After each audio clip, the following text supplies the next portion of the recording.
I'm Mike Pekovich. I am the creative director and editor of Fine Woodworking magazine. I have spent the majority of my career getting people up and running woodworking. And once you're hooked, there's enough here to last you a lifetime.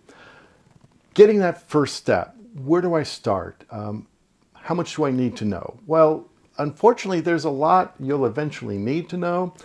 And you can start anywhere with machines, with carving, with greenwood, with making chairs, with making shaker oval boxes, to making boats or putting up shelves in a closet.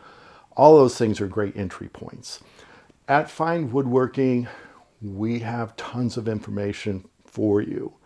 The problem is it's not always laid out in a way that makes sense if you're just coming into the craft. So for that reason, something I've been really passionate about and really happy about is having the chance to put together a program that will get you off to the start of hopefully a very long woodworking career.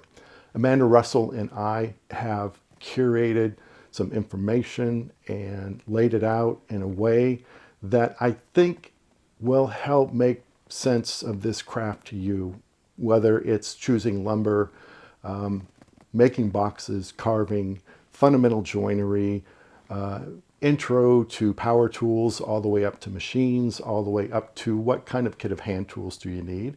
And of course, there's no one answer to any of those questions. So we've got tons of information to help you get off on the right track for all of those things. So what we've got is 12 weeks worth of information. Every week, we're going to send you a batch of information on a given subject, which will hopefully give you the time to kind of look through things. Not only that, that you'll also be able to dive deeper into what the website has to offer. Everything from video workshops, project guides, a full archive of magazine articles, lots of stuff to get you up and running. If you're looking to get started in woodworking, come join us. We've got an awesome fundamentals journey just waiting for you.